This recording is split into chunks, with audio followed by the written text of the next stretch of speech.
فرحان یوسفزی د افغانستان کرکټ بورډ رئیس ټاکل شوی. سلام او مینه خوږو او نازنینو دوستانو، وخت مو بخیر، ستړي مشئ. د افغانستان د کرکټ بورډ مخکینی رئیس عزیز الله فضلي له دندې ګوښه او پر ځای فرحان یوسفزی نوی رئیس ټاکل شوی دی. د ولسمشرۍ ماڼۍ په رسمي فیسبوک پاڼه کې راغلي چې د جمهوري ریاست د عالي مقام د حکم پر بنسټ ښاغلی فرحان یوسفزي د افغانستان کرکټ بورډ د غړي او عمومي رئیس په توګه ګمارل شوی دی.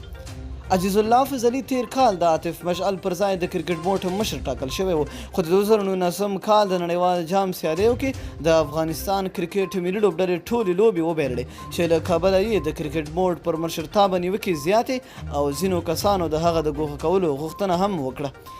جالبه خو دا ده چې د افغانستان کرکټ بورډ هم د ولسمشر ماڼۍ د خبر ته هرکلی کړی دی او عزیز الله فضلي یې ګوښه کړی او پر ځای فرحان یوسفزی نوی رئیس ټاکلی. نو مینه او هنره دوستانو چې ویډیو مو راسره تر پایه وکته، تاسو خپل نظر راسره لاندې په کمنټ کې شریک کړئ. تر بلې ویډیو د لوی الله په امان.